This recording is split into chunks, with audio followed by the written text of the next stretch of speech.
welcome back to my channel. In this video, I'm going to talk to you about how to make choices with intention. So what does that mean, making choices with intention? That means choosing that means choosing on purpose, right? So many times we go through life just mindlessly, right? Repeating the same things over and over again. We did this yesterday, it was fine, so we're going to do it again tomorrow and today and the next day, right?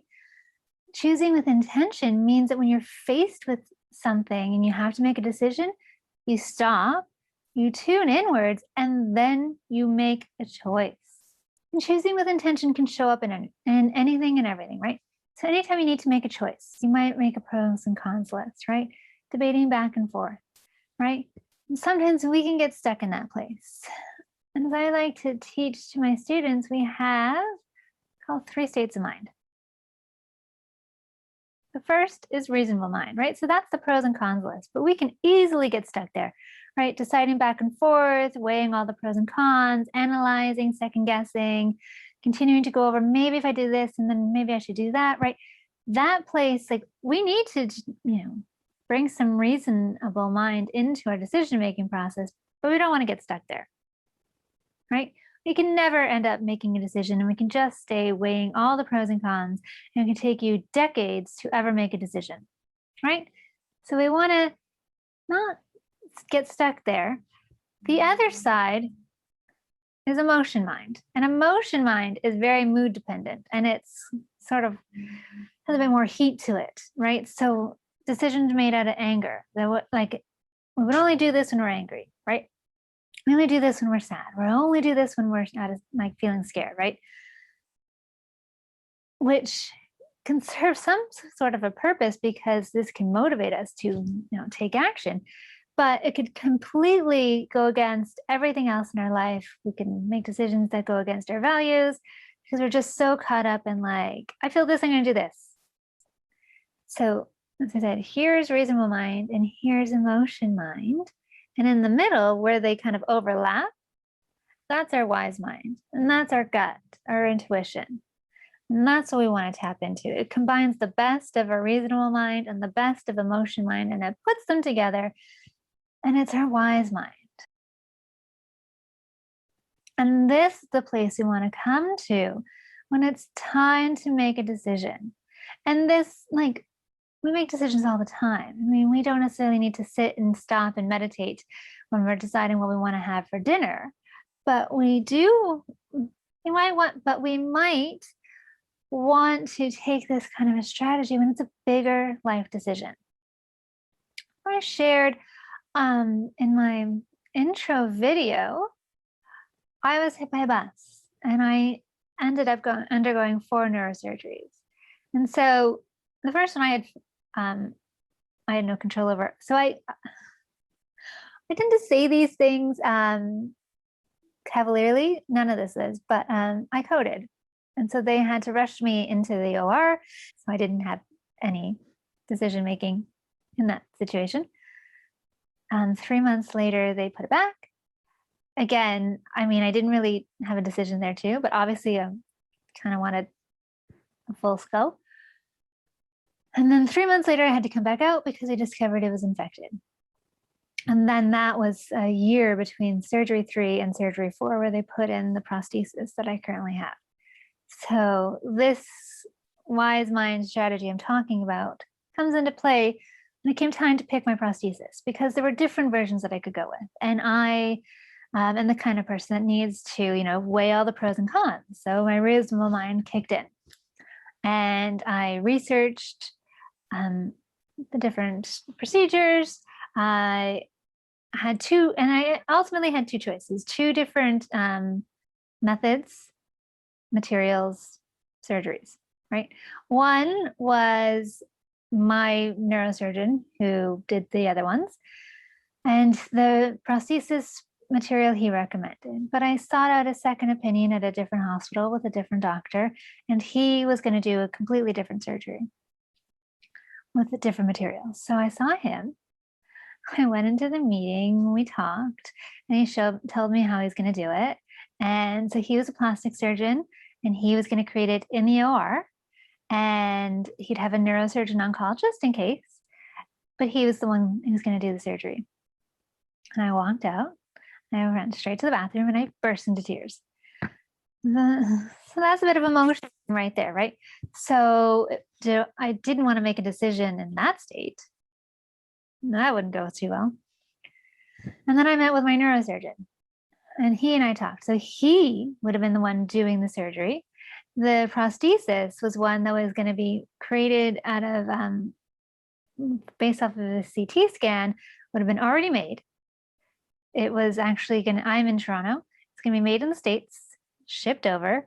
And it would be already made, would show up, they'd go into the OR, he'd put it in. I had a plastic surgeon who was on my team, and she would be around just in case, but the neurosurgeon would be the one doing the surgery.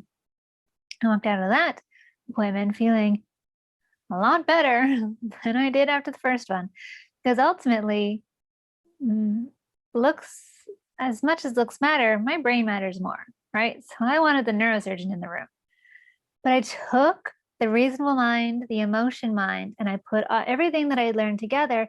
And I was like, well, what do I need? What feels right for me? Because somebody else might have gone with the first doctor, right? With the plastic surgeon, and the one that was going to be made to look better and to fit perfectly and to give me, I don't know, better shape or whatever. Somebody else might have gone with that guy. But for me, I knew, what are my values? What feels right for me? What is the best decision for me? That's the one that I use my wise mind to tap into. And that's how I made my decision. And I went with my neurosurgeon and the prosthesis that he recommended.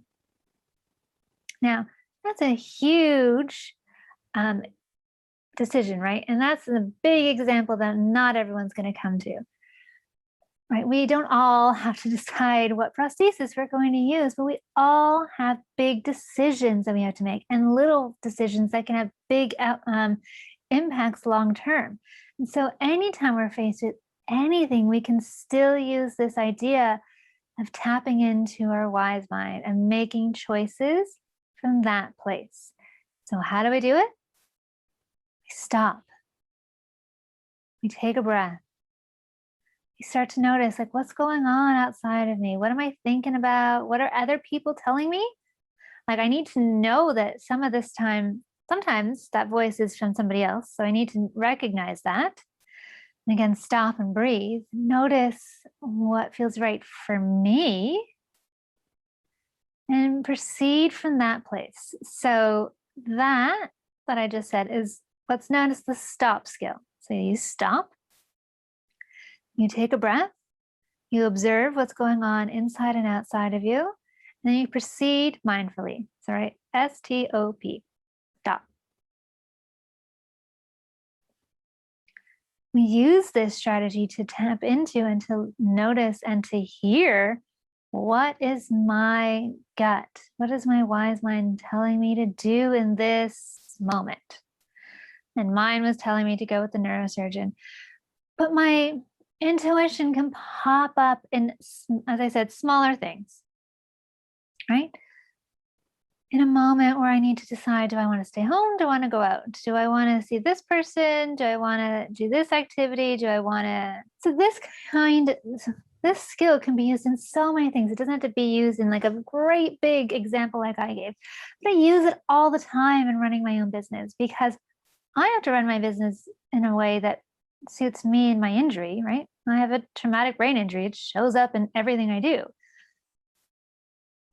But somebody else who's running their business and who doesn't have a traumatic brain injury might be running their business in a different way. And I need to learn to recognize when their voice is being internalized, because that inner critic that I've talked about, getting out of your head, that voice starts off from when we were kids and babies, from hearing everybody around us, right? It starts off external, and then we internalize it, and then it becomes our voice, which I will speak to in a different video.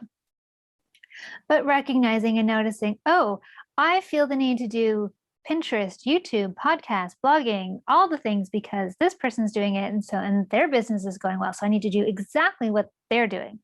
That's a great way for some people to run a business, but it's also a great way for some people to burn out and to shut down and to be like, nuts to this, I can't do it. Right. But if we stop and recognize, well, what feels right for me? What feels right for my business? I am not doing all the things. That's just not where I'm at. And I've worked alongside I'm in a mastermind. And the woman running it is successful and she has a team. And I remember her saying once that she's like, maybe one day I'll start a YouTube channel, but we're not there yet. Her and her team. She's not doing all the things.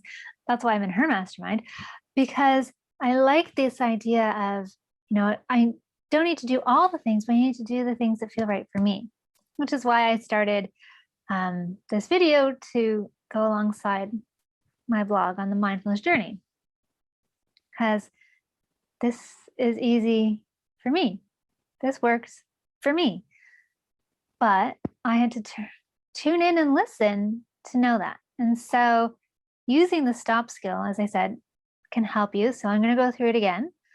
So you're going to want to stop. I'm going to go through it again. So you're going to want to stop. Stop what you're doing. And this is anytime you start to feel any kind of emotion, you need to make a decision or anything that starts to come up for you, you can use this skill. So you're going to stop. And then you're going to take a breath. So let's take a breath together. Breathe in and out. Even just that one breath, you can just feel everything inside starts to slow down. And it's so much easier to make a decision from this place. And then the O, observe. So you're going to want to notice what's going on inside and outside. And so outside, like, who are you talking to someone? What are they saying? What does their body language look like? Where are you? Noticing all of that. And then noticing what's going on inside. Well, what am I thinking? What am I feeling? What's like feeling emotion-wise, but feeling sensation-wise, right? Because sometimes our emotions show up first in our bodies, right? So if you're feeling sick to your stomach, that might be a little anxiety and some nerves and some fear, right? So noticing that, noticing what the voice, your thoughts, what's going on in there too, right? Take all of that into consideration. And then P, proceed mindfully. So taking all of that, maybe taking another breath, and then making a choice. And that is how you make a choice with intention. If you like this video, I hope you hit the like button below, and I hope you subscribe to my channel. You can also sign up for my 7-day free mindfulness meditation challenge. I will put the link below this video for you to sign up, so you'll get, over the course of 7 days, you will get a short practice from me directly to your email inbox. The practice is 10 minutes or less, right? Not trying to overwhelm your day. So 10 minutes or less, 7 days. You can sign up for that. As I said, I'll put the link below. Until next time, bye.